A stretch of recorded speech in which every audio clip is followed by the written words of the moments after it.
What's going on, Chicago? How the fuck are we doing? We are joined by, we got one comment already. Hold on, let me say what's up to. Oh, that's that boy Monk. Let's get it. Let's get him, Monk.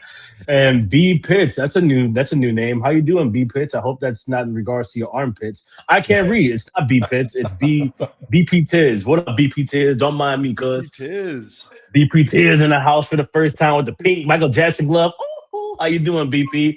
How you doing, Miss O? Yeah, Monk and O. But hey, Chicago, how we doing? Super excited. Got our main man, Cool Hand Luke Kurtz in the motherfucking house tonight. You feel me? We got our man Sal for the first time. If y'all know us, you know about Sal from Horns Over Hoops.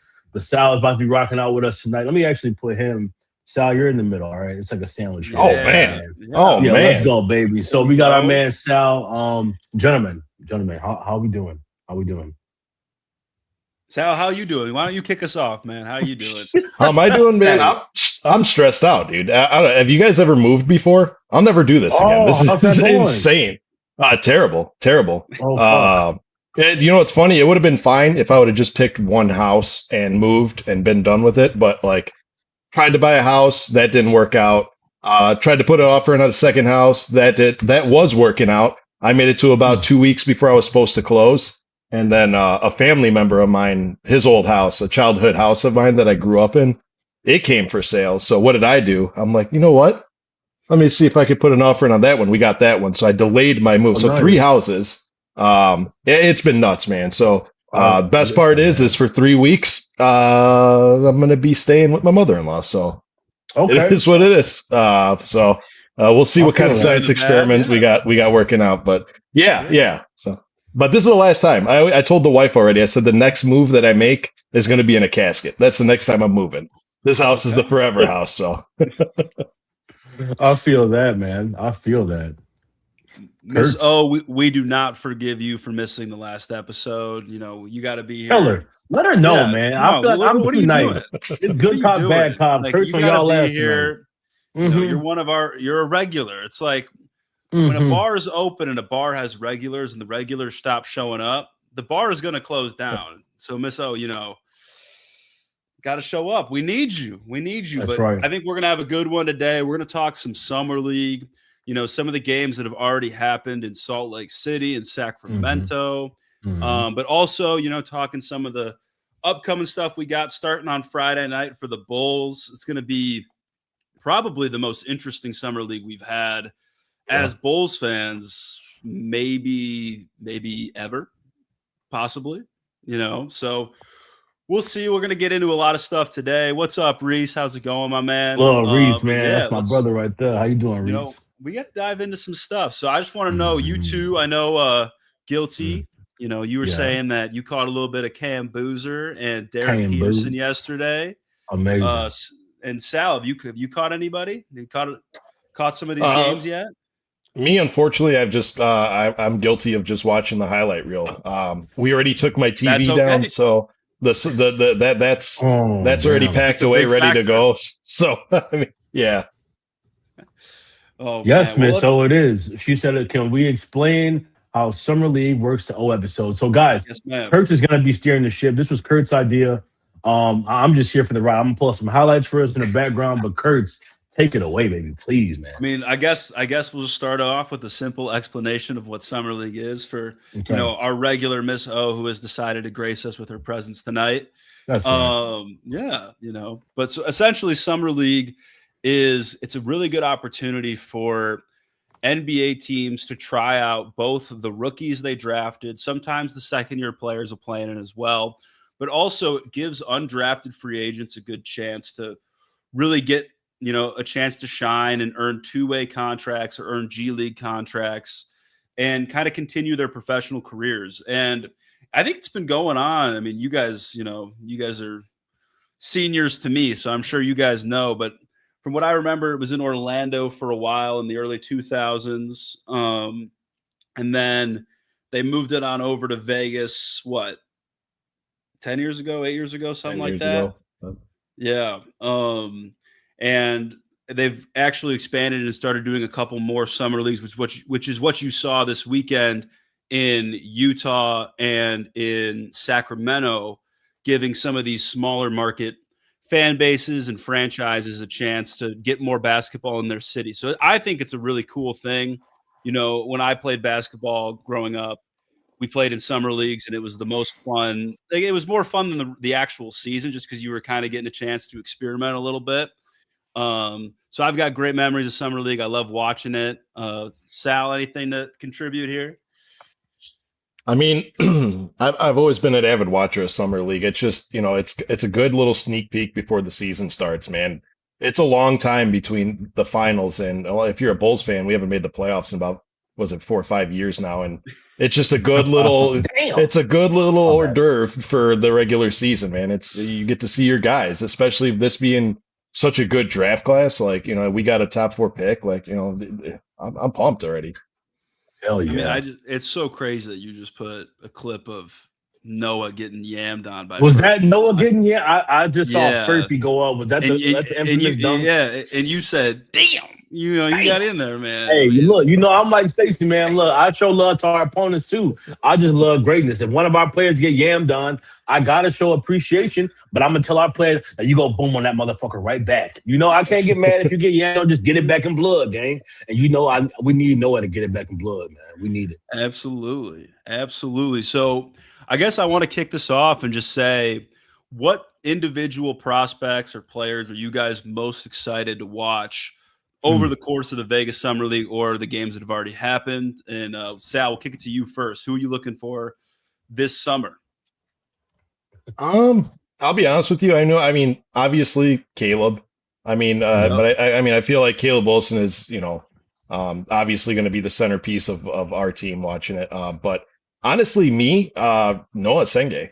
I'm most interested to see how he comes out and rebounds after missing a year, man. I know a lot of man, and I know a lot of people have been kind of writing him off. But here's the thing, man. He's 19 years old. He's coming off of a season-ending injury. I mean, there's been plenty of stars in the NBA that have missed their entire rookie season.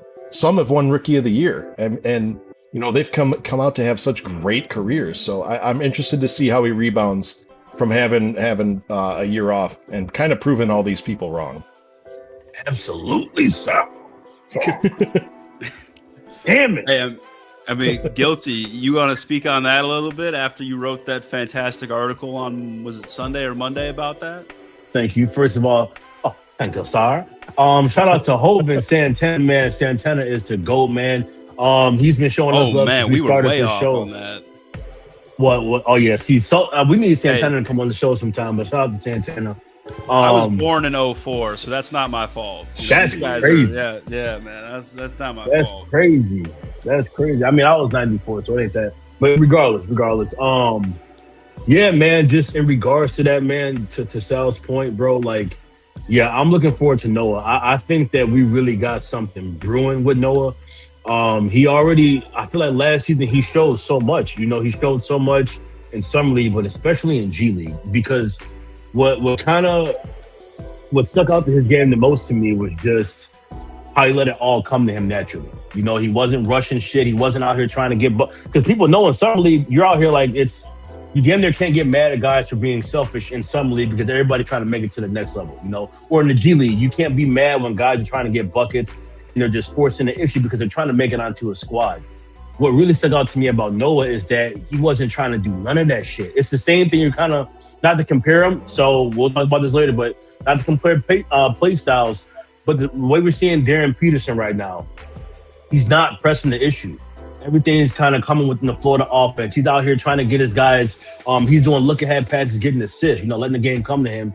It's the same kind of shit you're seeing from Noah, whereas all his points are just highly efficient, and he's not trying to do too much. So that kind of tells me a lot, man. So I'm really looking forward to seeing him now after, going down early with the injury. And I hope that he's built like we are and that he sees people calling him a bust. They're saying that he sucks. They're saying we should have took Derek Queen over him. If I'm Noah, man, come on, dog. I'm eating the French baguette and I'm writing all the receipts down, dog. I'm coming hard this season. And you got to imagine, too, we draft Caleb Wilson. We're bringing in all these forwards. You got Leonard Miller. If I'm Noah, I'm saying, man, fuck all these dudes. You feel me? So I'm hoping that Noah feels that way. And I think he's gonna come out and show us some good shit, man. I think that it's a really good. We just have a really good opportunity for him to cook because we don't need him to cook right away either. Like right now, we kind of have him in a luxury position. Like last season, he would have been one of the premier wings. Right now, he can comfortably come off the bench, behind either Modest. You can bring him off behind Caleb, or shit. He can compete for a starting spot. There's so much healthy competition amongst our wings with Noah, Swain, Leonard, Modest, Caleb. Like, come on, man. So yeah, I'm excited, man. I'm really excited, and I think he's going to show out at Summer League. Wow, I think that's the longest Guilty's ever spoken in a row on our podcast. I love Noah, man. Noah's got him juiced. I'm with you. I think Noah, he looks really good, like physically, like he looks a little bit stronger than he did last year. Maybe it's just, I don't know, he looks bigger. I don't know if it's just the afro that he's been rocking lately, but definitely excited to watch that man hoop. But for me, the big guys, I'm really excited for the two undrafted free agents we signed to the two-way deals, because I think Toby Awaka out of Arizona, he screams Summer League fan favorite to me just because he's a big hustle guy. I think Bulls fans are really going to fall in love with him this summer. But then Jalen Sellers out of Providence, right? Good call.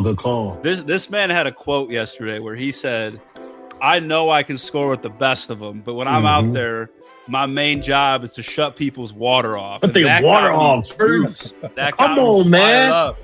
If he's doing that, man, and I actually think he's got a really good shot to, obviously he's on a two-way, but I think he's got a good shot to potentially crack the rotation this year just because we're in desperate need of three-point shooting, and he's an elite three-point shooter. And behind Norman Powell, obviously we've got Dalen Swain who can play the two guard, but it's kind of just Swain and Okoro as depth pieces behind Norman Powell. And I think Okoro is somebody who isn't bringing you enough offensively to justify having him out there. And if Sellers, if he holds to what he said and he's really going to shut people's water off, why not have Okoro with more offense out there? Maybe that's just me, though. Maybe that's just me. No, I agree. I hear you. I think those are the two guys that I'm pumped to watch because they're flying under the radar, just a little bit. Awaka too. Look, our whole Summer League squad is very intriguing. Like, because this gives us the first sneak peek of seeing the things that Bryson Graham values on the court now. Okay, so like this is really going to start to show us what his game is like, because Donovan Atwell, we didn't hear him until BG got him. Toby Awaka, I didn't hear him until BG grabbed him. Jalen Sellers, I didn't hear him until BG grabbed him. So now we get to really see, because who you draft with an undrafted free agent slot, damn. So if you can get a gem there, that bodes well for the future when you're actually in the draft again, who you're trading for. So I'm really looking forward to seeing Awaka play. Awaka Faka Flame. Shout out to Reach for that nickname. But yeah, man, he thought of that cool Stacey shit. King coded right there for sure. Absolutely. Shout out to Santana. So he says he feels like Noah is going to be better than Queen. His game reminds me of a modern day Tayshaun Prince. Yeah, I feel like his offense could be better than what Prince had. Damn. That's super interesting. This is a newer member. I've never seen this person here. So shout out to Never Knew Me. What up, Never Knew Me? The real question is why y'all not on Friday? Good question. We're just too excited, man. I think on Friday, we kind of just want to digest the game. Maybe we come on, if Kurtz is down and these guys are down, we come back. But I kind of just want to be, booed up with my girl watching the game on Friday. But we'll see. We'll see. By the game, Guilty means Love Island. He and AD are going to be. Hey! Shout out to our boy AD and too, man. And Dub, man. And Dub. I still haven't watched Love Island yet, but I'm gonna get around to it. They make it sound fun. I don't know. Is this now? Never Knew Me. Is this a woman or Darren Peterson bad as fuck? Are you saying like he's attractive, or are you saying that he sucks? Because I would have to imagine you can't be saying he sucks. So I'd have to imagine it's the former. So, hey, much love to you, man. Goddamn. So, how many games can two-way players play in the NBA? Kurt, you can take it away. I actually don't know the exact. I feel like it's. It's 50. 50? It's 50? Okay, yeah. You guys are on that more than me. I don't even know why the fuck I know that. I think when I was writing Noah's article, I think it said. It said like he was only allowed to play like 50 games on a two-way last year or some shit. I think. I'm not even sure where I learned this. Yeah. But Sal, I got a question for you because Yeah. obviously this year we don't have any second. We didn't draft anybody in the second round, and we elected to like get cash or trade for a future second rounder. And I'm wondering, like, do you view these undrafted free agents that we just picked up as having second round value, or do you think that they're obviously there was definitely some gems you could have picked up, but do you think that these guys could be considered second round value picks? I mean, I guess it all depends how they perform. I mean, we've seen undrafted players come in and make it look like they should have been drafted in the first round. Was it Norman second Powell? round. Sal? Yeah, Norman Powell. Yeah. So I mean, what I see it as, I see it as if these are the guys that Bryson Graham truly wanted. Where I do kind of disagree with trading away that 38th pick. I mean, I'm just going to put my trust in the basket of Bryson Graham, and hey, he saw something us Bulls fans didn't see. You know what I mean? Absolutely. So if they come out swinging, absolutely, they'll be just as good as a second round pick. You know what I mean? And we got future assets from that 38. I think we got, was it 2 and a pick swap? So, I mean, we made good on it. I mean, I would have loved us to take somebody, but I'm going to trust Bryson on this one. I mean, to this point, Bryson has given us zero reason to doubt him, in my opinion. I know a lot of people were getting upset about the Zach Collins signing, but again, I think that's honestly not a bad value deal in the slightest. At all. So, I mean, At all. We'll see. I'm a big fan of everything BG's done so far. Man, I just had a question on the top of my brain, and now it's floating me. We were talking about Noah, Jalen Sellers, Toby Awaka, Donovan Atwell. Right. So, I mean, I guess the other main storyline for our summer league team, beyond obviously our plethora of young talent on the squad, is Tiago Splitter is going to be taking the head coaching reins for I think 2 games. I think the first 2 games. Now, for those that don't know, most summer league games are coached either by G League coaches or assistant coaches who are looking to gain some experience in the head coaching role, or that franchises want to see more of in a leadership position. So it's pretty uncommon for Splitter to do what he's doing, and I think he's actually setting the tone really well, and I think it's going to make Summer League that much more enticing to watch. But I just wanted to ask both of you, like, how much stock do you think you could take from maybe the system that Splitter, puts out there for the Summer League? Do you think that will have any translation to what he's trying to do in the regular season? Yeah. Well, I don't think Giddey do that anymore. I'm going to answer that. You just saw Giddey catch a body. Did you see that, Kurtz? No, I actually did. I missed it. I was, of course. Hey, that man just caught a body, two hand body, and then screamed on the nigga. Giddey, what happened, gang? We need that more. This is why Kurtz get on your ass. You be up here doing floaters and shit. Get back to booming on niggas, man. He discovered the power of friendship, man. It takes a lot of dog. It'll do it to you. And the power of friendship will fuck you up. I've been victim to it. Fuck, man. Let's all hold hands and be nice to each other and shit. It'll get you. But no, yeah, Sal, if you want to answer that first, man, just about if we could take stock in Tiago. Oh, for sure. Yeah. No, honestly, yeah. I think it's going to be his real chance to get his feet wet because he's been an assistant pretty much since the day he's retired. I mean, he did that little stint where he was working at scouting in Brooklyn and then got quickly promoted to assistant. So the only real coaching experience that Tiago has, and in the form of head coach, is when one game into the season the head coach gets arrested on gambling charges, and it's just. Here you go. Here's the keys. Do what you want. It's one thing to be put in that position, but then to excel so very well. Going 42-40, giving them their first playoff, berth since 2021, and developing Denny Avdia into an all-star. Like, these are all things that I'm sure Bryson noted during the interview process. So I'll take Tiago's coaching style in the summer league as more of a. Let's test it out because, this is the best opportunity I have to fine tune the things that are working, as well as maybe scrap some things that don't work so well. You know what I mean? It really gives them the opportunity to kind of see the game before the game comes. Absolutely. Guilty. Any thoughts? Man, that was great. That's that's a really good point that Sal Sal brings was up. cooking right there, man. He was cooking. Yeah, he always does, man. And he brought up just the point about like the fact that Thiago kind of just took that team over in a very tumultuous time, like and took them to the playoffs. I know for a fact he after like everything was going down, people were not looking at Portland as a playoff team. I know Bulls fans definitely weren't. Like we thought the Portland pick was fake. They're never gonna make it to the playoffs. And then here's Thiago. He comes through, such his culture. The team falls in love with him, and then they go to the playoffs and they play well while they're there. But they shock the world, So I think that's a very good point, man. It does bode well. And yeah, just the fact that he wants to get out there and coach, it says a lot. I think that we're starting to set this culture of just being hungry. And that's what we've been asking for quite some time. But all you think about it, what? Bryson Graham, first time EVP. Okay, youngest EVP, or he's a very young EVP. And everybody was saying that he wasn't supposed to get that job.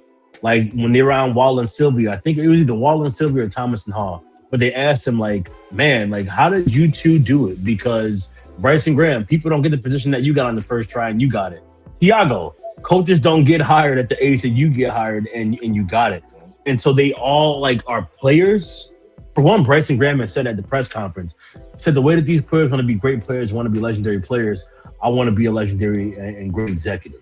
It's the same with Thiago. Young coach, got stuff to prove. Hates labels being put on him, hates being put into a box. He got shit to prove.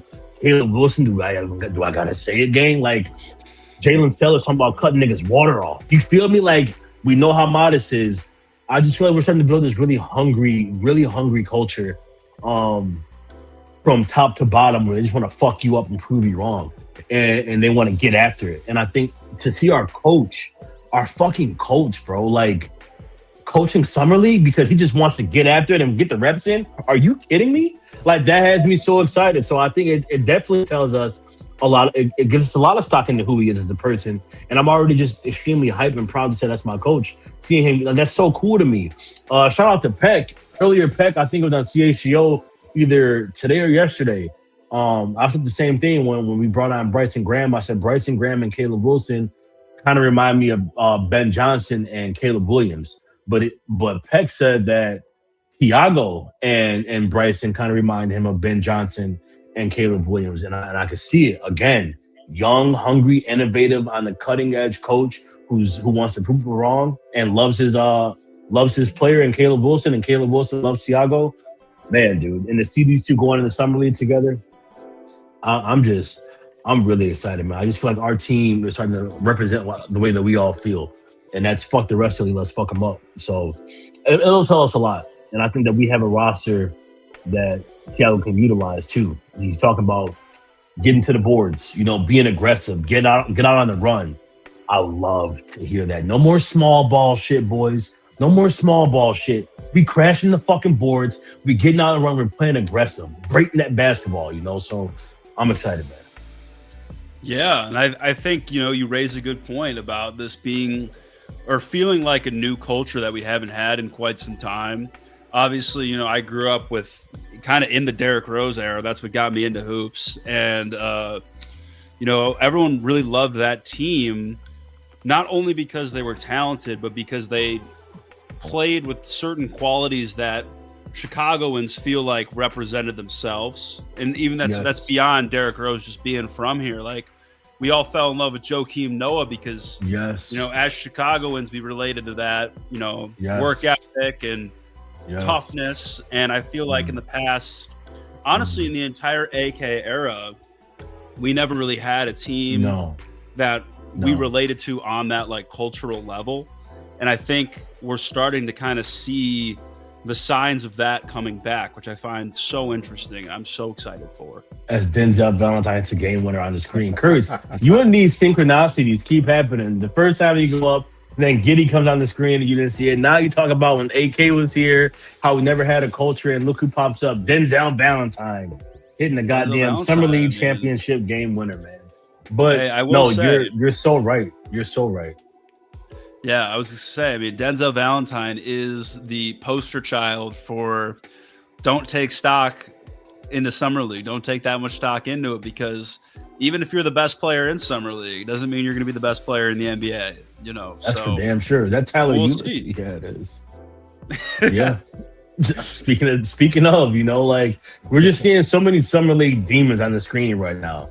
It's yeah. But that just speaks. I thought about you when I was watching that. When I was watching the Darren Peterson and Boozer game, Kurtz, because I know like you've been talking about it for a while, like that the NBA is just getting so talented, and that's why we need to expand. Because there were dudes in some league and they can hoop. And even in the G League, they can hoop. And so it just goes to show you though, like how crazy good the league is, because you're out here seeing dudes like look good out in summer league, but then they get to the league and it's a whole different ball game. Or you're balling in the G League, but you get to the league and it's a whole different ball game. You ain't on shit, but it's crazy because then some guys, they do better in the league than they would do in G League. So it's so crazy, man. It's a crazy thing. I mean, hey, summer leagues in Vegas, we might as well talk about it a little bit. Sal, what are your thoughts on that level of expansion? Do you think the league is deep enough talent-wise where an expansion makes sense, even if it is just 2 teams? Absolutely. You know, absolutely. It gives you another team to try out for. Especially because they were talking about trying out for 2 teams, not just one. As many people know, if they follow me other places, my second favorite team of all time was the Seattle Supersonics, man. So just to hear that now, yeah, exactly. They shouldn't have never left in the first place, and they should have another championship right now. But that's neither here nor there. To have it expand to Las Vegas, absolutely. The talent is there, and again, it just gives more players the opportunity to get into the show, man. It gives more of these guys who just had a dream of playing in the game another opportunity to play, man. You know, in my opinion, yeah, that would be the best opportunity, is just to add another team. No, absolutely. I mean, for me personally, and this is an example of it that I might not be very well received, but I was in high school playing basketball around the same time as, like, I was just entering high school basketball when Mac McClung was a senior and his mixtapes were going everywhere. So I was, you know, being the 6'1" white guy that I am, I was like, oh, Mac is my guy. Mac's my, like, that was, so I ended up following his career to Georgetown, you know, followed him to Texas Tech and then into the draft. And it's cool. It's been cool, like, watching him, you know, participate in a dunk contest. He's doing all these things that NBA players do, but what often gets overlooked is he's been a multi-time G League MVP, and he's been one of the best players in the G League, and he's never gotten a real chance on an NBA roster. And I understand that he's a small guard with limitations, but it would be nice to see players that are talented and exciting like him get a real chance to play full-time on an NBA squad. So I that's where I'm at. And I think if you add 2 more teams, he'd certainly be on one of them. So we'll see, though. We will see. So let's switch gears here a little bit, and let's talk about some of the guys on other teams before we dive back into the Bulls, and we'll talk about their upcoming stuff for this next week in a bit. But prospects on other teams that you guys are really interested in seeing, because we're going to see a lot of good ones coming up playing the Bulls. But I wanted to ask you guys what some players were that you're curious to see how they pan out. Darius Akov. I mean, first and foremost, I mean, I'd like to see what they do over there in Sacramento, but more or less just want to see how that man. Because hey, that's the clip that got me fried on Twitter right there. This is the clip that got me just. That's a beautiful wraparound pass, man. It's beautiful. That's a good pass. Hey, but what was more beautiful was the tween, you know. But hey, yeah, I'll continue. I apologize for interrupting. I apologize. Well, because we're gonna circle back to that for sure. I want to talk about that, but yeah, my bad. No, I mean, you got to think the guy's averaging over 23.5 points, 3 assists, 2.5 rebounds going. I mean, he's having an absolutely stellar summer league. I mean, I would love to see how that translates into the regular season, but as of right now, man's killing it. Yeah, speaking of ACUF, what I found interesting, I'm going to relate it to something that you said earlier too, Sal, where coaches can use it as a chance to try things out.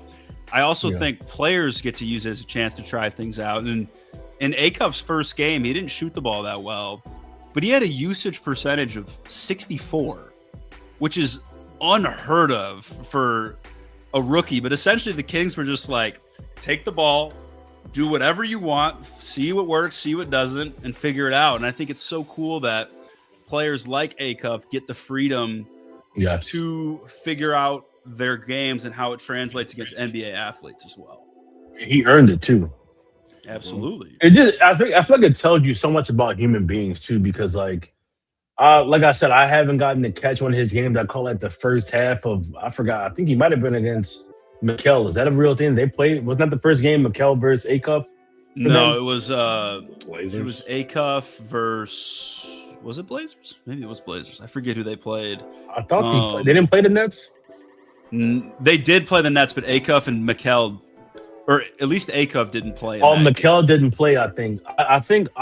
All I know is I think I caught that game on YouTube, and it was at the first half, and Acuff was just struggling, and so many of the comments are like, "Oh, fucking bust," and like just so ready to grill him, and I'm like, "These are kids, dude.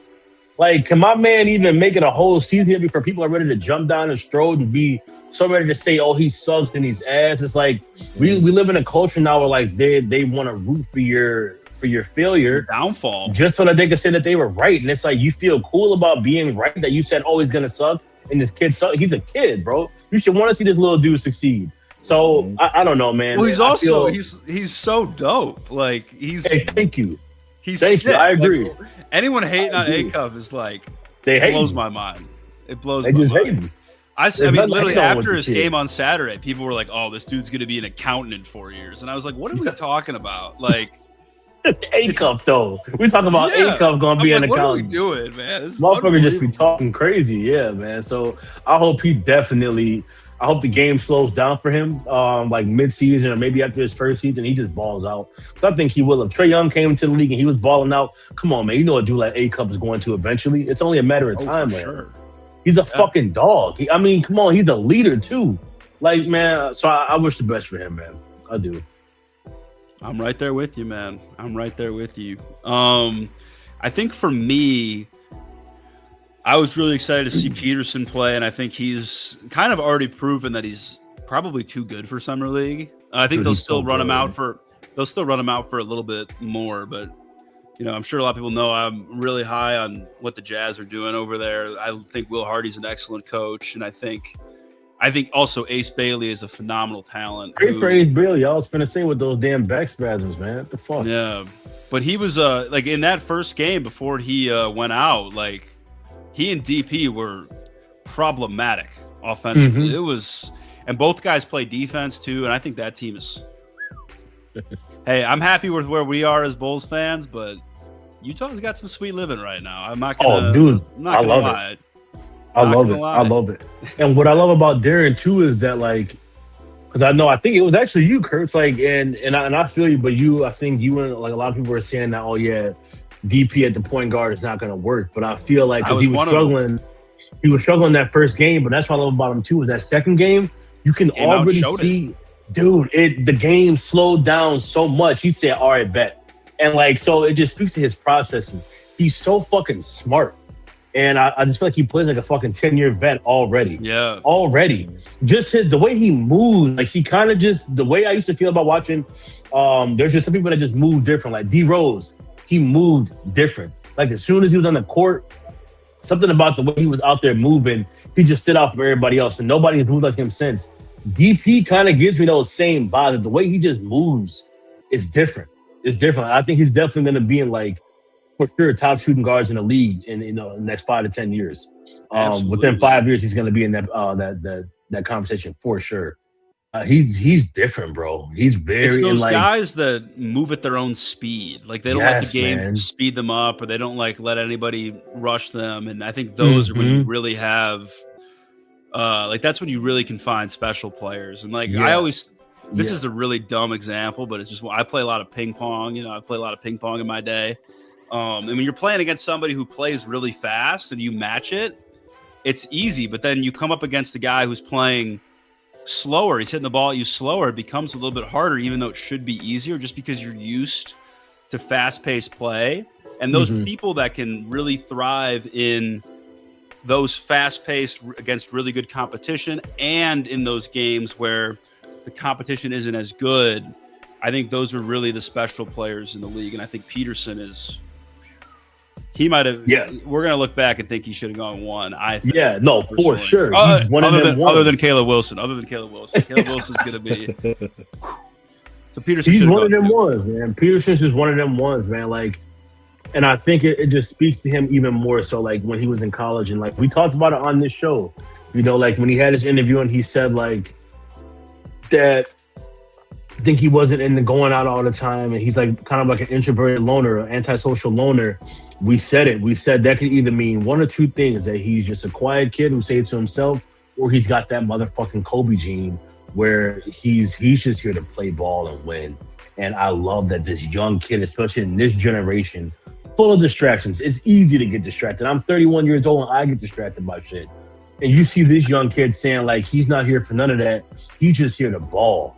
And like even during summer league, like it was kind of reminiscent of Kobe, like on the bench, Ace Bailey and like somebody on the side of DP, like they were all fucking around like during the game. And then there's DP just sitting there drinking his water, not even looking at either one of them. And I was like, oh fuck. I can tell that kid like he used to watch Kobe, but you can tell it's not an act. That's just how he moves. Yeah. He's very nonchalant, but it's real with him, man. So I don't know, like, and to your point, the fact that he's a two-way player is so sick. He had so many good defensive plays in that game against the Jazz. And to your point, like watching him get to grow, him and Ace Bailey together is motherfucking nasty, bro. That's so nasty. Well, what I love too is I think they know how nasty they are because every time I see a picture of them together, they're just like laughing it up. They're like, "Oh man, this is gonna be so much fun." I love it. The league is in good hands, man. People have been saying the league is as the NBA sucks and all this shit. I don't know. I feel like the last year, last season, it's a new day and age, and like with this rookie class coming in, it's about to get nasty out here. And I love that the Bulls seem to be on the cutting edge with these teams. Like how they got their boys over in Utah. Hey, we kind of got us some shit over here brewing up with Modest and Swain and Caleb. Hey, we got us some shit cooking too now. Yeah. Hey, shout out to Greg. He said he loves the intro. Keep up the great work, Roundtable. Hey, appreciate you. Let me appreciate you, bro. Thank you so much. Hey, First time seeing him. All the intro and layout stuff, that's all guilty, man. He does a great job with it. Appreciate you. Man. What was I going to ask? Oh, right. So we got obviously on the schedule. We were talking about it in before we went live here, but we got Caleb was going to get a chance to match up against all three of the top picks. Mm-hmm. Which one of those three games are you most excited for, Sal? I mean, obvious Memphis Grizzlies, man. I mean, yeah. I just want to see, not that he wasn't doing it before. He absolutely was doing it before. But Cameron Boozer's already establishing himself as a force to be reckoned with as a rookie in Summer League. And to hear how our guy will go up against him, you know what I mean? I just want to see how those two match up because, I'm an 80s, 90s basketball guy. And to me, one of the most crowning events were when we had rivalries. We don't really see much player rivalries anymore. And we very much barely see any team rivalries anymore. So I feel like a Caleb Wilson and Cameron Boozer rivalry would just be the absolute coolest thing in the world. So I would have to say Cameron Boozer by far. With a close second, I want to see how Caleb Wilson pans up against number 1 overall pick Debanza, just because he went number 1. That's fair. I mean, we're gonna call the Bulls Grizzlies Summer League game the battle for Kelder's soul. That's what we're going to refer to it as. Shout out the educator. I was seeing, the educator Kelders. Oh, fuck. Shout out to Peck. Hey, shout out Peck. Shout out Peck, man. Peck's the fucking man, dude. We shouted you out earlier, Peck. We talked about, what clip was that? The Caleb Wilson and Ben fucking Johnson, Tiago. Yeah. Okay, my bad, Kurt. But Sal, to your point about rivalries, I was thinking about this. This is kind of we're gonna go a little off track here for a second, but I wanted to get your thoughts on it because obviously you're somebody who's been around, hoops for a long time. You've seen a lot of teams, a lot of dynasties. That's not harping on your age, by the way. No, I'm not trying to put that out there. That wasn't what I was doing. But so Kyle Kuzma put out a tweet this weekend, and I've wanted to talk about this so much, but he was essentially kind of complaining. So he was kind of complaining about the CBA and how it's impacting the league, and he was citing a couple different things. The first one, he was talking about how like role players are getting hit they're getting squeezed on these contracts. I think we saw that a little bit with this free agency period in 2026, where some of these like free agent role players who would have gotten more minutes and more time, or not more minutes, more money, they were given less contracts because of the second apron and the penalties that teams, take on if they go over the top. But the other point that he made was it's killing rivalries because you're seeing so much movement of key players and star players that, these teams from year to year don't even feel like the same team. Like, even if you look at like next year without Jaylen Brown, I think Boston's going to feel tremendously different. It's going to feel like a different core there, in my opinion. So I just want to get both of your guys' thoughts on if you guys like the parity that the new CBA has created, or do you wish we had more of the dynasty vibe? Because I personally miss the dynasty vibe. I miss rooting against the Warriors. I don't know if that makes sense, but I feel like the league had a common goal. Let's beat the Warriors. And it was like, and it was fun. So I want to know what you guys think. Yeah. Dynasties or parity? It's a mixed bag, we got to give it like 3 years to see how it plays out. But I will say, like, this free agency period, it's been cool, but it could have been better, So it's hard to say, because I definitely do like how the talent is getting spread out again. I love that, because we're talking about the Jazz now, like how they're building shit. So now, like, every team is starting to build some shit. But absolutely, I'm also on the side of I fucking love dynasties, man. Like, I love greatness, So I love seeing those things like the Spurs. People saying we got to stop the Spurs. I love greatness. I love dynasties. So it's hard to say. I think we got to give it a little bit more time to see how this plays out this route. But I'm with you. I definitely do. I love the dynasty era, man. It's fun shit. It's fair. Yeah. Sal, you got anything to add there? I mean, I miss dynasties mainly when we were the dynasty, man. I miss the glory days. But I would going to say, like, this entire offseason, I mean, I put it to the equivalent of like when my oldest, plays 2K, man. The first thing he does is in the offseason, he makes a bunch of trades this guy here, trades that guy there, and then like by the time you enter the second season, it's like nobody is on no team looks the same. And I do think that there's some value in that too, because like Guilty said, it gives other teams, so maybe some lesser marketing teams, a chance to get these good players and maybe attract big name players and kind of build something up like that. But me, I'll always be a dynasty and a trio guy, man. I love the Bulls in the 90s, of course, but I love cheering against Miami. I love cheering against the Warriors. Like, it gave you something to watch the game for. You know what I mean? Yeah. You and Peck said it at the same time, right? When you were saying that comment, Peck said that he grew up on the dynasties, including the best one, obviously. Yeah. He said, gotta say, this stretch of 8 different champs has been fun as hell. Yeah, like that is, and I think, again, like Kurtz has been one of the kind of, because I stopped watching the NBA for a good, like, 2 or 3 years. So, like, I'm not gonna lie, that you were too busy fighting. You were too busy throwing down, you feel me, gang? Hey, I was out here doing construction and shit, man. I said, and the Bulls were so ass. They were so ass. So, like, that Discord used to keep me in the loop, and Kurtz would be keeping me in the loop. And I would hear him talking about, like, how the Pacers were getting after it. I remember, like, coming home from work one day and seeing my phone, like, the fucking Pacers? Like, what's going on in the league? But, like, dude, no, to that point, man, it's been kind of sick. You don't know who the fuck's going to go after it every year now. I mean, like, the Pacers, dude, like, being on the cusp of a championship is crazy. The Thunder came out of nowhere, for me. The fucking Knicks. The fact that the Knicks just won a champ. It's like you don't know what the fuck is going to happen every season now. And I kind of love that shit. I got ADHD, so I need variety. So this parody is kind of working for me, man. But yeah, no, I kind of love that. It's a wild card. I kind of feel like that gives every team more motivation to get the fuck after it. And now that we're doing this new, with the new rules and you're kind of getting rewarded for winning, again, I feel like that's going to fuel the fire even more. Like, you don't know who the fuck's going to get after it every season. Yeah, see, Peck just said the Knicks just won. No, I agree, Peck. With Jalen Brunson going hard as fuck. Like, well, where did that come from? Seriously. So, yeah, I mean, dude, who knows who gets it this year? Who knows? Speaking of the Knicks, though, I think the other side of the parity coin, I was texting about it in the group chat that you have silenced us on. Guilty. Hey, shout out to Brian, man. No, I can't do it, man.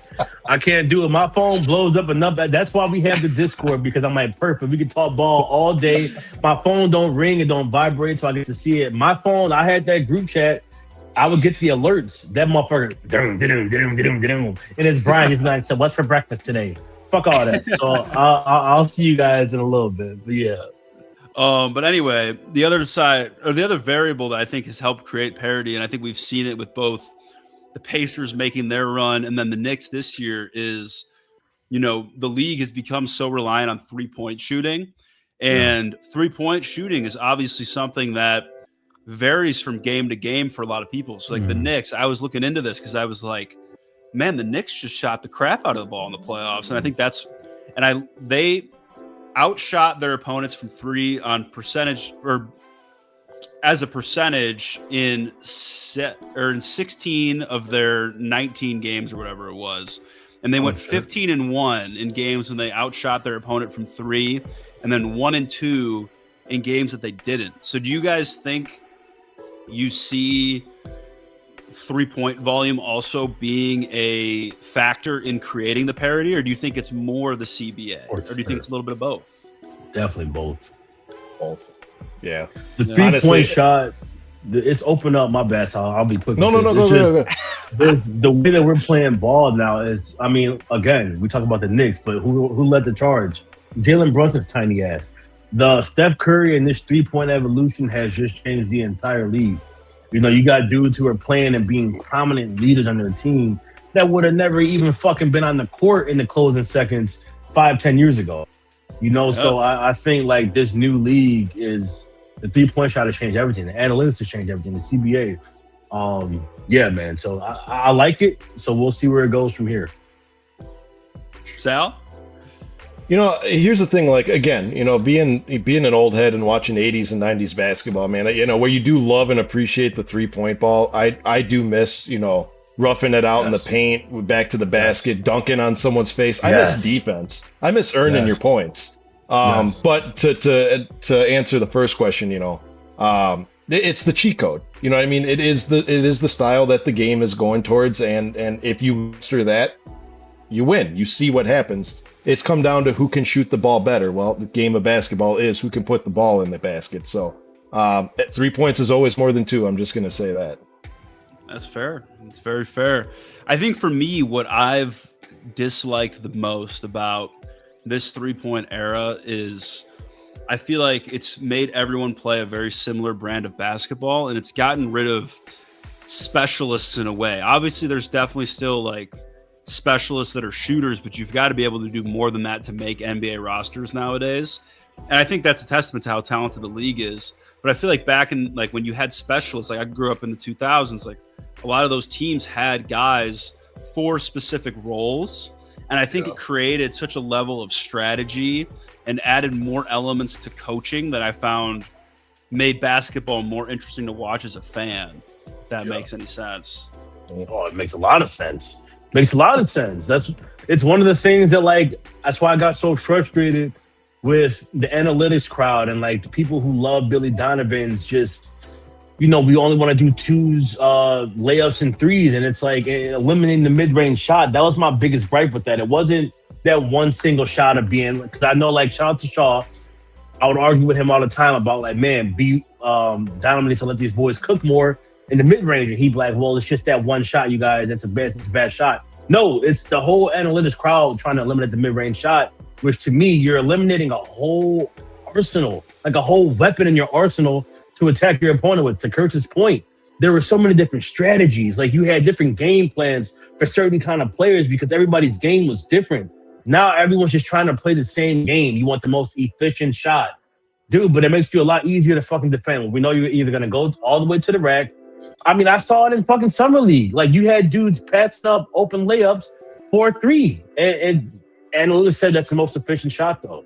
3's better than 2. But I just miss seeing everyone duking it out. You don't know where your opponent's going to play. He might pull up on you at the free throw line. He might pull up on you from the elbow. He might bang on you in the post. He might take you all the way and dunk on you. You don't fucking know. So I hope that the league does get back to that, and I think they already are. You look at Caleb Wilson, like we were on the show last time, and I'm watching his highlights.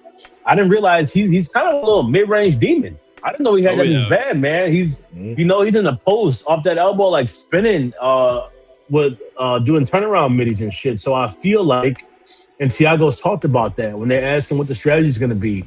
He says, I go to my players' strengths, and we like to learn what they like to do, where they feel the most comfortable. So I think that we will see him being able to utilize that, and I think it's going to lead to a very diverse offense. Because when you have all these players that we have with different skill sets, and Thiago's talking about putting them in position to succeed, we're going to see so many different sets being ran, and I look forward to that, man, truly. Sal, thoughts?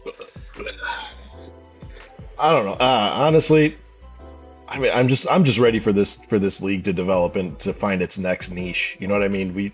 It seems like it's such a spectator sport, and I feel like like I said, in the '80s we were in love with dunking the ball. We had the greats like Jordan, Dominique, Sean Kemp throwing down some monster dunks, and we move into like the layup era with AI and and that regime, and then the power, the athletic guards, and then all of a sudden we just turned into who can shoot the ball from half court now. So I'm interested to see what this game is really going to evolve to next, because I'm really hoping that the next step in this game is kind of more towards a split between the middle, some defense and some three, a little bit of healthy combination of both. And I think you're going to see that, because with big, tall players like Wembanyama emerging as kind of not just a great defender, an elite defender in the league, but also somebody who can hit the shot from from half court. I think you're going to see a really, really good hybrid of both. So I think we're in for a great treat of basketball coming in these few years. Man, maybe I'm just crazy, man, but I miss like we're never going to see another Al Jefferson, right? Al Jefferson, they would just throw the ball.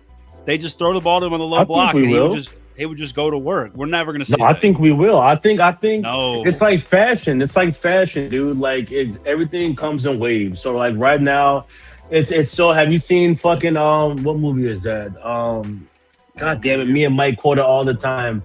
With Blue Steel and Ben Stiller, Zoolander, is that what it's called? Where that Hanson's so hot right now. The 3-pointer is so hot right now. That fucking 3-pointer is so hot right now. But I think it just naturally is going to get to a point. People are like, yo, fuck the 3-pointer. I want to bang in the post again. I think the big man will make a return. The big man, low key, is starting to make a return. But they're all all unicorns now, man. They're all that's true. Threes and dribbling. You ain't wrong. But there's going to come some big man who's just strong as fuck. It's naturally going to happen. Some big motherfucker is going to come through just demon in the paint. I mean, Caleb Wilson's kind of a demon in the paint, low key a little bit, but there's going to come someone even better than him. And I think that'll be the return today. Like getting back, because who's going to stop that guy? Well, let's hope that there's nobody better than Caleb Wilson. Let's hope that doesn't happen. That's fair. Hey, I like what Peck says here about building the Bulls, like playing the analytics game. And I think it kept them in some games, but I also think they were playing the wrong analytical style for their roster, right? Ooh, elaborate. Because they were trying to get, I think really the main thing was they were trying to shoot a ton of threes as a way to remain in games. But we've been complaining for years that the Bulls don't have elite 3-point shooters. It's been a common complaint throughout obviously Levine was probably the only elite shooter we had, but beyond him, and he was rarely on the court, so I think we were playing the analytical game, but we didn't have the correct pieces to fully realize what those analytics or how those analytics become successful. Great fucking point, man. Shout out to Peck. We got to get Peck back on the fucking show soon. Absolutely. You gonna say something, Sal? No, wait. I would say. Damn right it's not, Monk. Damn right it's not. I would say, speaking of the fucking devil, it's fucking Shaw. You bring up the fucking mid-range and how you want to see the mid-range come back. I ain't seen Shaw in this fucking comment section for like a months. You bring up, I'm not a fan of Billy Donovan Ball. Oh, Billy Ball in the mid-range. Here comes fucking Shaw. How you doing, Shaw? Good to see you, brother. Oh, man. Anyway, Sal, continue, man. Sorry for interrupting. No, no. I mean, I equate it to. I mean, like, our system was like owning a Ferrari, but not knowing how to drive stick shift. You know what I mean? We had the tools to do it, but not many players could hit it with consistency. Of course, we had that player that for whatever reason would just catch fire and just knocking them down left and right. But then what happens the next 3-4 games? They disappear and fade away to the bench. You know what I mean? You did add, Levine and Kobe. But even Kobe White, man, Kobe White would go through some streaks where he would get you 5 3-pointers in a game, and then the next 3 he'd be hitting 1 or 2. He'd go without him. Much better as a driver. Much better. Exactly. Where you see the game with more of the elites of the leagues, they're hitting them with consistent numbers. I mean, and that's something that's fair. The Bulls, thanks for trying, but we really didn't have the tools to make that happen. I mean, DeMar DeRozan, you're not going to get many threes out of that guy, and he was our mid-range guy. But in my opinion, you got to have the assets before you can use it. Ferrari without driving stick. Ferrari without. That's a major analogy. Stick. We got Guilty talking about fashion. These are two things that I know very little about, cars and fashion. I'm not rocking the pink jumpsuit that Guilty was last time we were on here. Oh, my pink hoodie, you feel me? Hey, you feel me, man? You never know what you're going to see. Call me the Pink Panther out here, man. He said, talk more about Guilty the game. Oh, well, you know what? That is a good point, because before we went live, Mr. Shaw, thank you for this. Kurtz kind of put me on game here. I wasn't aware that he was getting grilled on Twitter this week. Apparently, he brought up, Mikal. You know what, Kurtz? How about you tell us all what happened, actually? So Giddey has become, he's like one of those horror movie villains where, you say his name and everyone just starts coming after you. And it's not a good look, and the Giddler. I was watching that Nets Summer League game the other day, and I saw Mikal Brown go tween, cross into a spin move for a wraparound pass. Yeah. And it was just really smooth, beautiful. And it looked good. It looked great.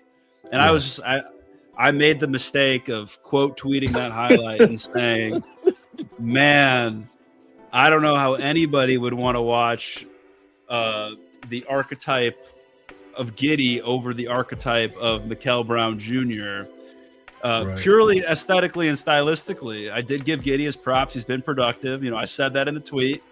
But apparently me giving the opinion about, the aesthetics of basketball that I like to see did not go over well with the Bulls community. And I will, my sincerest apologies for that one. That's on me. Oh, fuck. Peck said he's Beetlejuice. Giddey juice. Yeah, literally, man. I swear. Oh, man. Yeah. And by the way, people thought I was trolling. I wasn't trolling. That's just what I think. I would rather watch a guard that can shoot pull-up jumpers than a guard that can't. It's the way I like basketball, and it's it is what it is. Fair. It's fair. I just think that man, like Mikal obviously plays with more sauce. So like. And like you said in your tweet, you were giving props to Giddey. And you quite literally said you prefer to watch stylistically, aesthetically, a player like Mikal instead of Giddey, which is 100% fucking valid. Are you kidding me? You know what I mean? It's not even saying that Giddey, that Mikal's a better player. It's just stylistically, you want to see your motherfucking point guard tween might boom on you, might pull up on you, like we talk about. That's 100% fair. So y'all got to get off my boy Kurtz on that, man. I love Giddey. I love Giddey, but like you can't see again.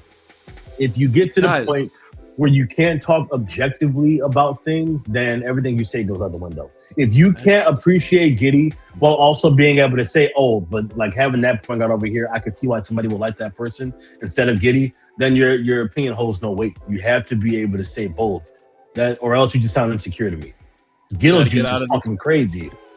Jesus Christ, what's happening in these comments? Explosiveness is overrated.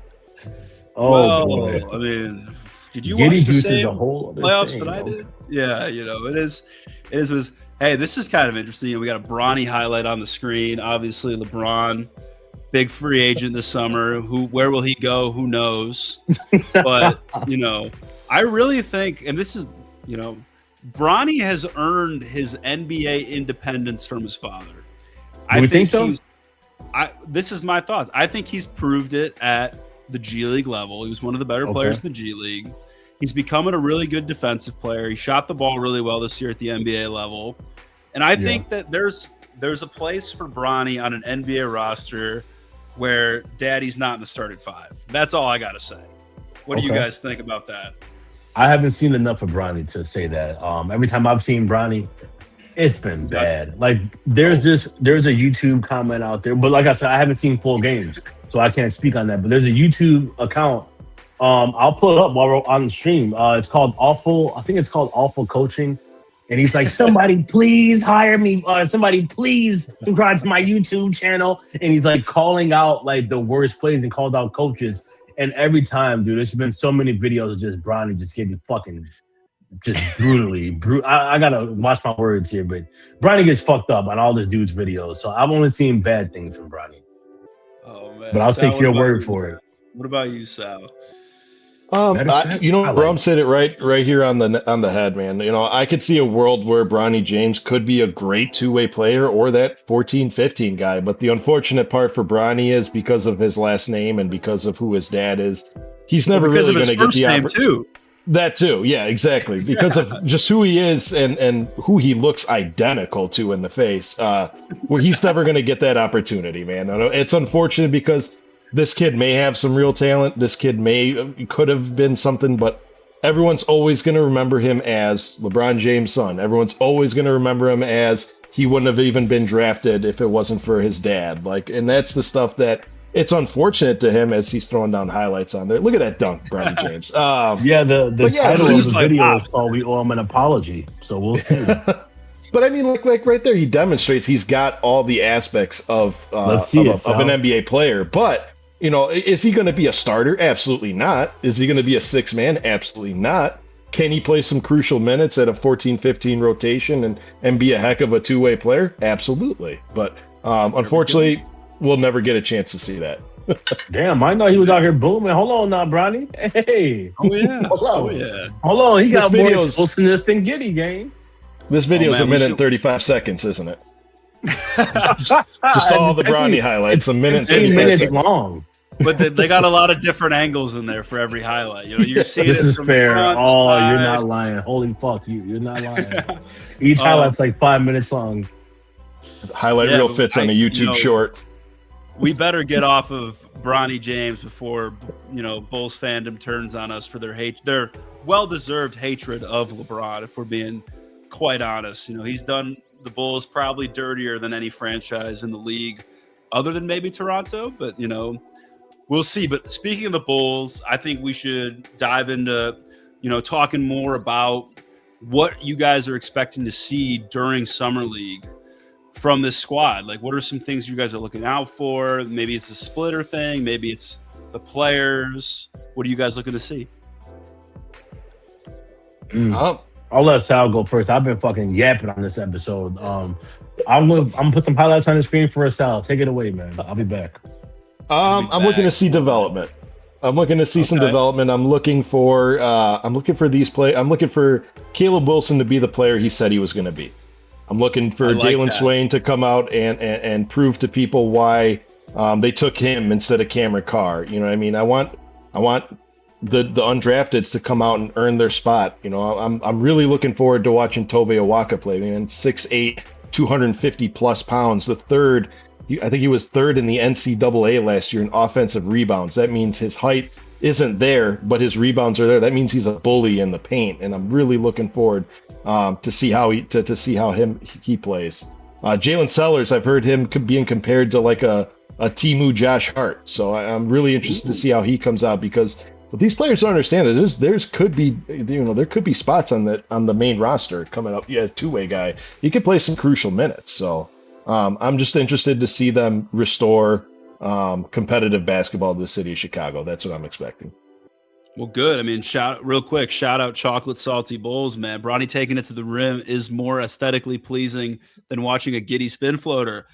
You said it, not me, man. You said it, not me. I appreciate you. But back to what Sal said, though, it really feels like with this new front office and this new coaching staff that everybody, no spot is safe. Everything's up for grabs. And I think it's going to be really interesting to see how these young players take advantage of it in the summer league. And then also how some of these guys who have been around for a little bit take it in the regular season, because you're going to have guys like Okoro and Giddey who are now considered the veterans whose they weren't necessarily brought here by Bryson Graham or Tiago Splitter, and they're going to be competing just as much as any of these new guys are, in my opinion. And I think that's a really cool dynamic when you get a whole new regime change.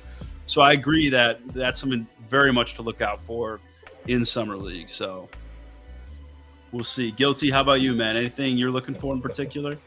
Yeah, I'm ready to see these boys eat.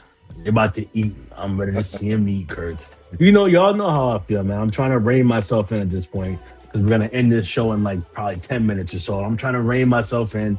But yeah, I'm just looking forward to seeing us get out there. Like I said earlier, we're building that culture now of hunger. We're building that hunger of tenacity and grit, and just go out there and fucking kill you. And it starts now. All the talk is over with. Caleb said he's itching to get back out there. He hasn't played in a while. He hasn't played in a while. He went down with the injury, so he's juiced. He's ready to go. And you already know. Like, Kurt, I saw you talking about it earlier. All the great players have always, found ways to motivate themselves and even make up conspiracies like Mike about their opponents just to get themselves, in that mindset.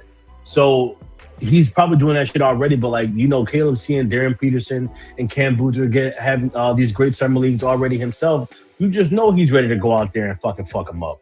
So I'm just super excited, man. And I think I've seen people talk about it in our Discord that it feels so good knowing that we don't just have one guy to look forward to anymore. We have multiple. Caleb's not going in there alone. We're not all just watching the Caleb show. Caleb's got backup from Swain. You got Sellers in there, like Kurt's talked about, who wants to cut your fucking water off, dude. That's such a hard line. That's a hard line, So and it's just so amazing. Like, it shows the culture that we're building, because from what I didn't know that he was cold on defense. His offensive highlights. I didn't either. Right. So his offense is sick, but then he's talking about taking pride on defense. He said, man, yeah, we all know I can score, but I'm trying to make a motherfucker go homeless out here. You feel me? Like, I'm trying to, you feel me? The rent due in this bitch. So, I just love that we're building that culture, because BG has talked about the importance of his players being two-way guys. So that philosophy starts fucking now. And on the 10th, it's no more talk. It's no more motherfucking talk. It's time to ball, man. So I'm excited. This whole squad is intriguing to me, truly. Yeah, for me, I think my big thing is I really want to see how Splitter utilizes Caleb Wilson, because I feel like he's such a different player than we've had in quite a while in terms of where he likes to play. He loves to play in the mid-range, like you said, but he also likes to play on the post. And I think he's also a really good screener. So, there's so many uses for a player like that.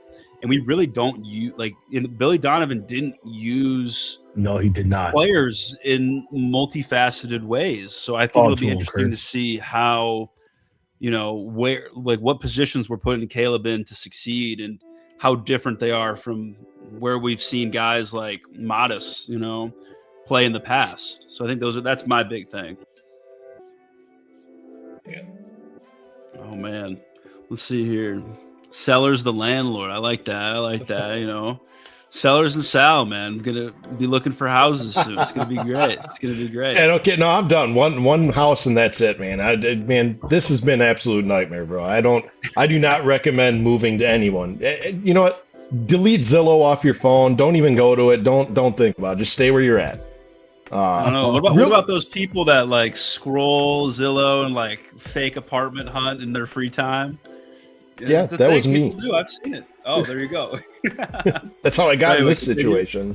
Continue. No, I was just gonna say, man, hats off to the man who created this schedule, man. They knew exactly what they were doing. You're putting the top 4 players, and we get to see Cameron Carr in 5-game stretch. I mean, come on, man. Whoever put this schedule together, they need a raise. You got the top 4 guys duking it out. Then you got the guy that every Bulls fan wanted to draft, coming on. Come on, man.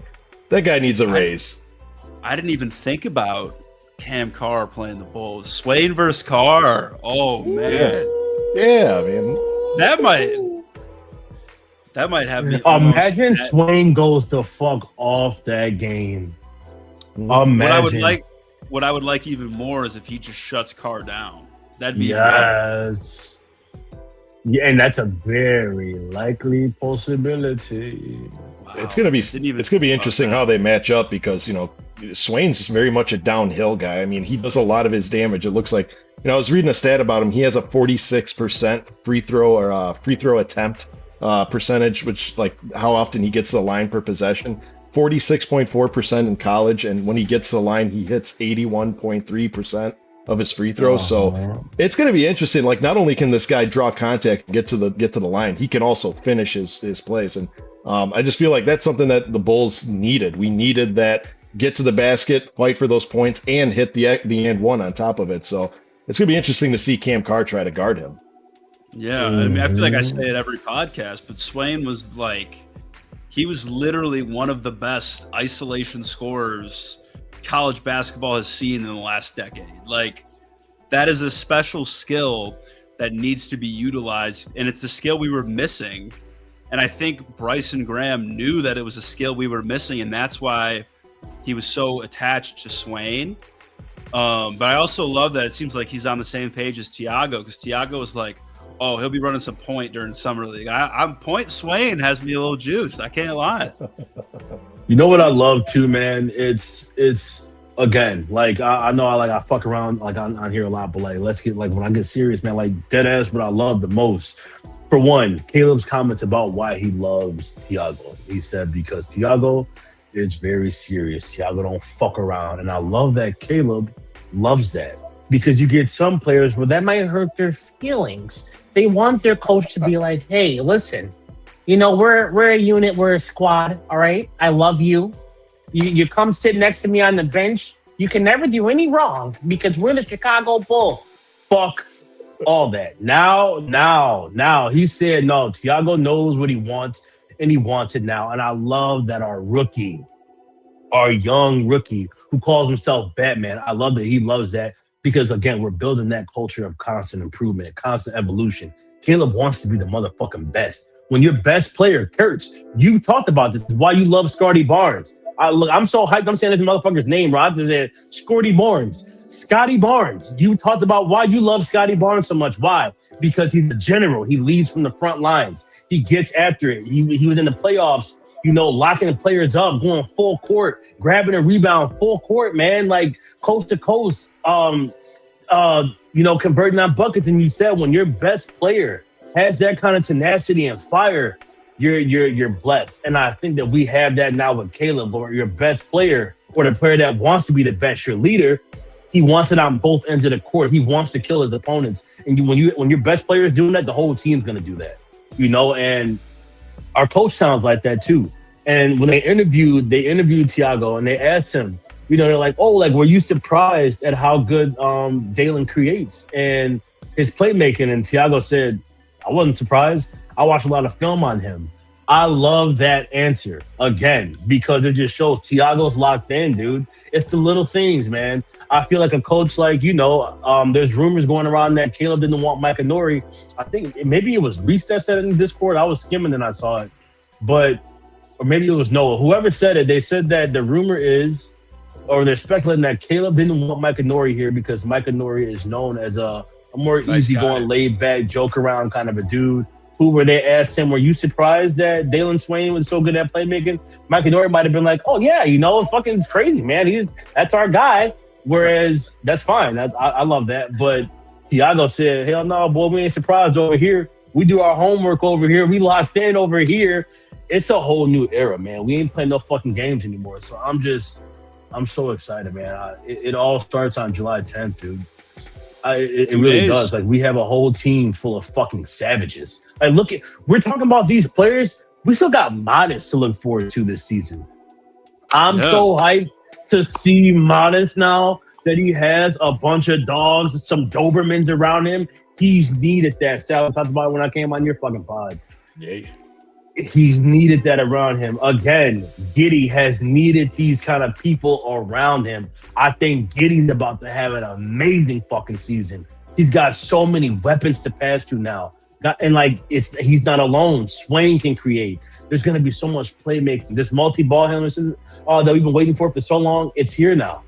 You're going to have Swain out there creating off the wings. Modest potentially.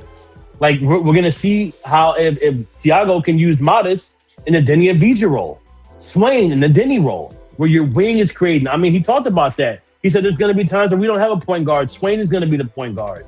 Oh, bro.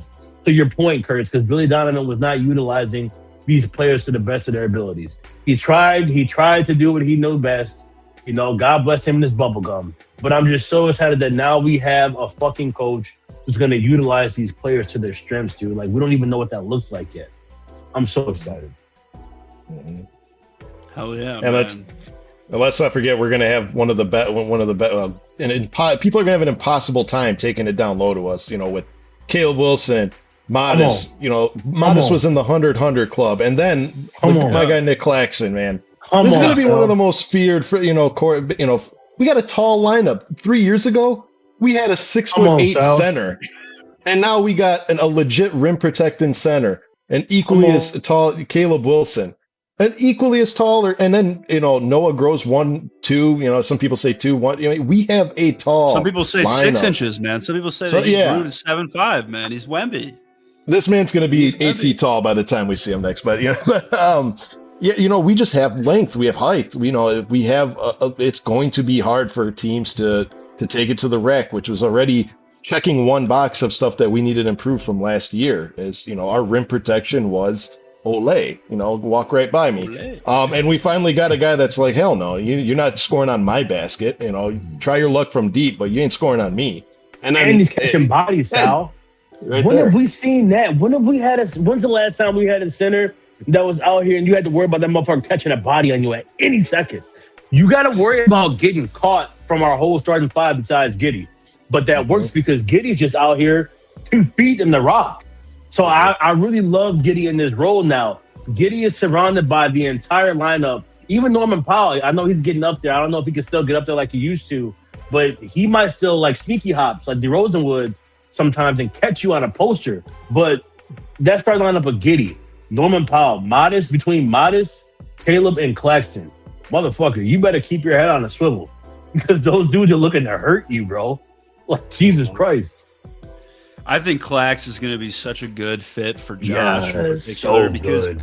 And we saw it a little, like we saw hints of it with Nick Richards last year, just a guy who can be a lob threat out of the pick and roll.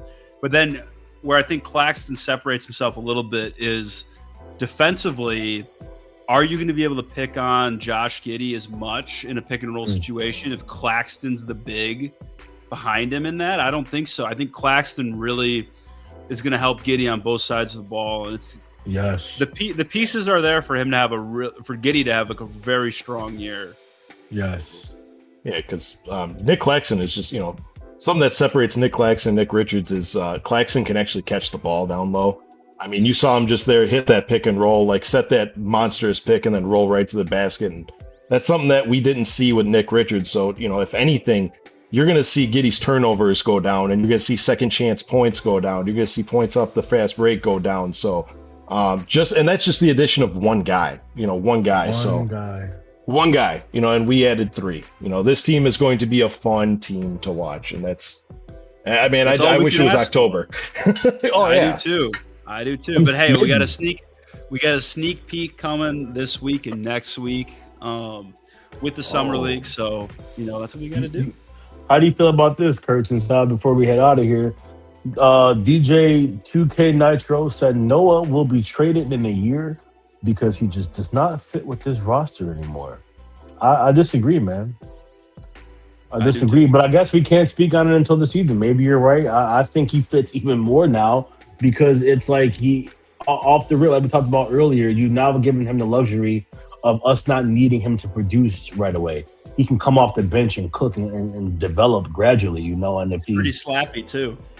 Yeah, and cherry on top is he challenges Modest for a starting role. You never know, man. You never know, which is a good point from Joel. He said he's interested in hearing Modest's thoughts on Splitter. That will hold more weight. Most first-day head coaches will come off serious trying to set the tone. Yeah, I don't think that That's a valid point, Joel. I do think with Tiago, that's one of the reasons I like him so much. He seems very authentic. I don't think that he's trying to set a tone and like trying to come off as serious. I think that's just who he is. Actually, like when you talk to him, he's kind of like laid back. So I think like that speaks to him a lot. I think it would be different if he was more laid back in practice, but then trying to sound tough in front of the media, where it seems like he's actually more like laid back in front of the media. But then when it's behind closed doors with the squad, all that shit goes out the window and it's time to get to work. Mm-hmm. So I do like that, but we'll see. Mm-hmm. Sal, what do you think? I'll comment on the Noah thing. The problem with Noah is now that, unless this kid comes out and, gives you 20 points this season, everyone's going to write him off as just a bust. The thing that people don't keep in mind is this kid is 19 years old. He's younger than both Caleb and Swain. That's fucking ridiculous, by the way. He's coming from France. He's coming from a new country. There's kids that, Caleb Wilson's just got to go from North Carolina to Chicago. He's got to go 300-400 miles. Noah Senge's coming from a different country. He's been out an entire season.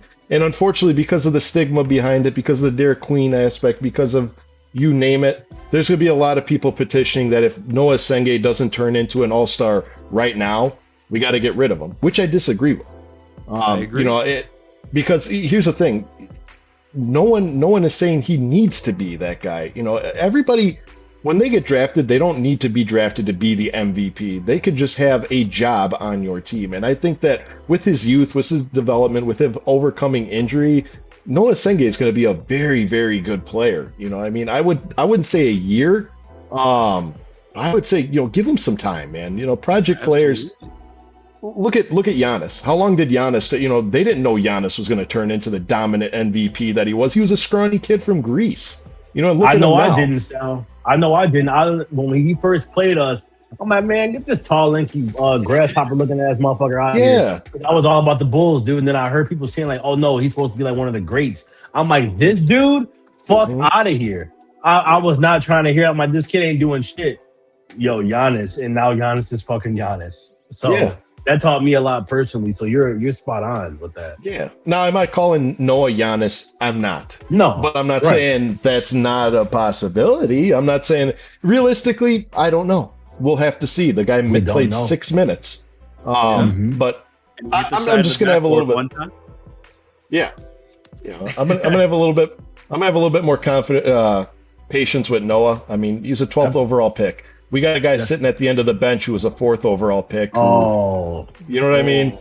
I'm not going to say his name, but you know who I'm talking about. We can't even say that man name no more. We gave him 6 years. I got hope for him. Look, I told you when I came on your pod, I think that exactly. We were always saying he needed to change of scenery. From everything that Tiago is saying, motherfuckers are not going to be allowed to suck. Like, it sounds like they're creating a culture where he's like, no, there is no being bad here. Like, we expect excellence here. We expect everyone trying their hardest. So when they correct little mistakes, I think the things that got in P. Will's way were little mistakes. It sounds like they're creating a culture where, like, that won't be tolerated. So, like, for instance, P. Will, a lot of times I get mad at him because he hesitates or he steps out of bounds or he passes up a shot.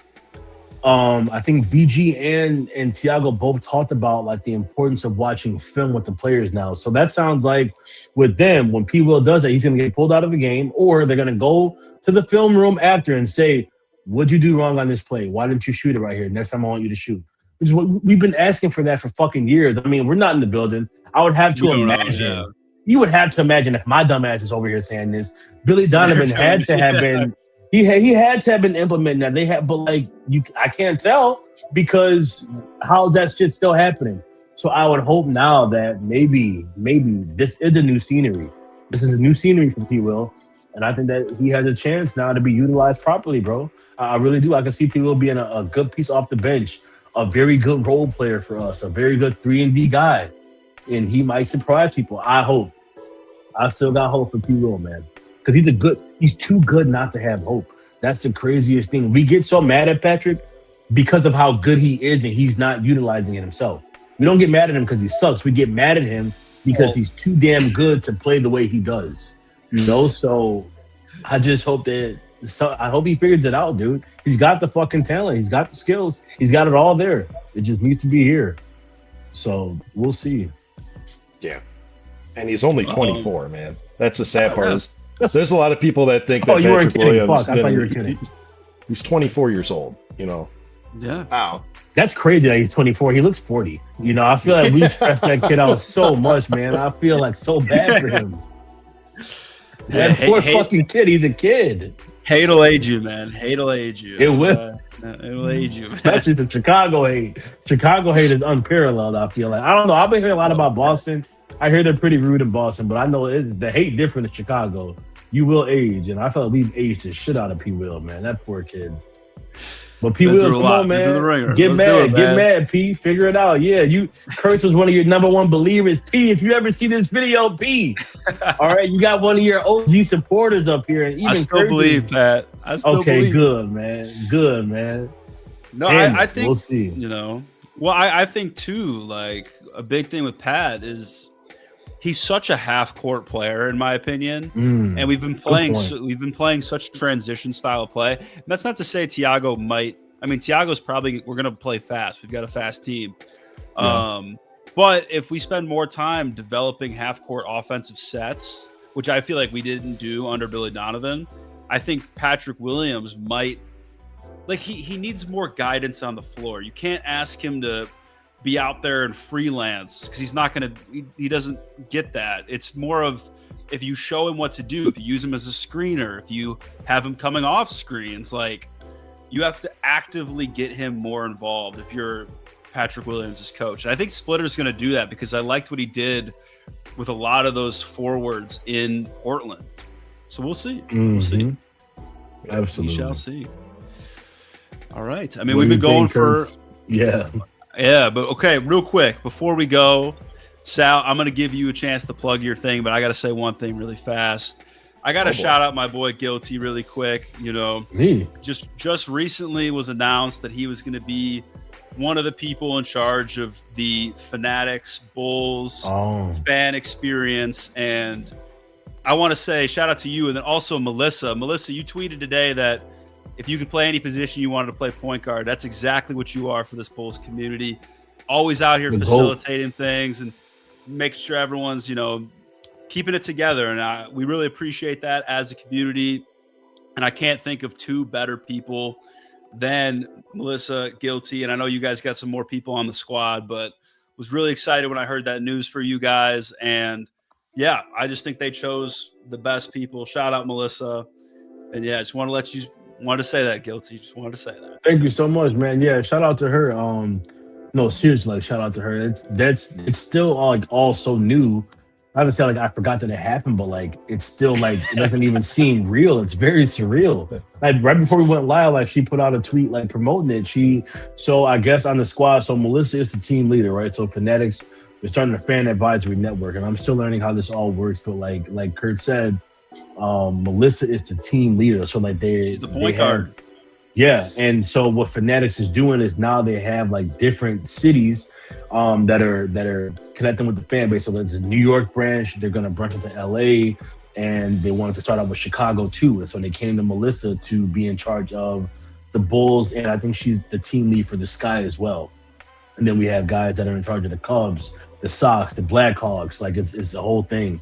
But yeah, she's a team lead for the Bulls in the Sky, and I'm working under her with Ramina, Brenda, and this dude Daniel. So I'm getting to know all of them now. But yeah, it's she truly is the GOAT, man. I'm just honestly, I'm floored and I'm humbled that she even considered me for it, and I'm gonna do my best to just do what we do, man, and that's to just bring some good energy and do some fun and cool shit for everybody. So thank you for that, Kurt, and yeah, shout out to her. And shout out to, Miss O said Melissa is amazing. We agree. Yes, she is. And Joel, thank you so much, man. He said subscribing, guys. Good show. Absolutely. Thank you for coming through, Joel. man. We really appreciate it. Joel, if you're on Discord, Joel, scan that QR code in the top right. Hop on our Discord with us sometime all too, day. Man. Absolutely. And then finally, I want to throw it to Sal really quick. I mean, yes, obviously you've got your own podcasts going with Horns Over Hoops and Bulls on Tap. And I just want to give you a chance. Plug your stuff, man. That's what we're here for. We're trying to spread Let's go, baby. love here. Let the people know where they can find you. Oh man, but first a little you before me here, man. Guys, thank you for having me on here. Thank you for giving me the opportunity to address your fans on your platform. Chat, thanks for rocking with us, man. I really do appreciate anytime I'm being asked to be a guest on somebody's show. It just means the absolute world to me, especially, you two are some of the best gentlemen in this community. Guilty, I'm gonna throw it down to you. Congratulations on that spot.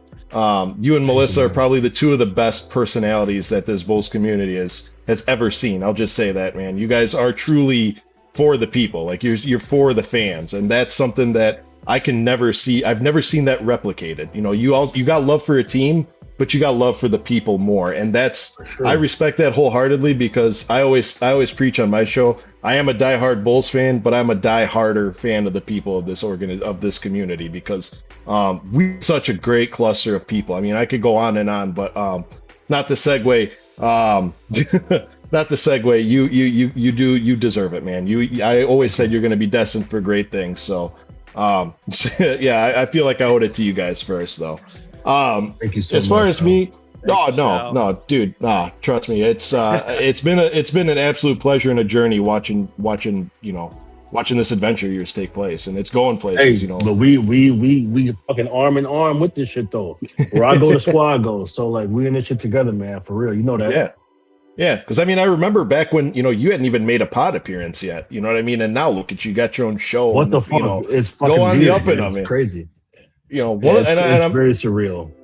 And I mean it, like one of the best personalities out there, man. Like you came on my show and like I was just about out of my chair with all the energy you brought, man. It was absolute treat to be there. But thank you much, again. Man. Thank you guys for letting me speak here. I mean, where you can find me, I'm at Horns Over Hoops everywhere. Forgive me, I don't know my own platforms. I'm on X. YouTube is where I do a lot of my damn. Well, because here's the thing, like like when you make a password to like one of your logins and you change every single different one of them, and it's like, what's the password to this? What's the password to this? So you just make them all the same. That's what I am. You'll just see our logo there. It's kind of like the one on my hat here. I do have a video coming out tomorrow. I'm really proud of this one. It's a Summer League preview. Just because I feel like Summer League kind of gets a bad rap of like, doesn't matter, that's not worth watching. And, it really truly is. So I go in depth of why Summer League this year of all years is something you guys should look forward to. So if you guys got time, check it out. Other than that, Absolutely. just again, thank you so much, you guys. This has been an absolute treat.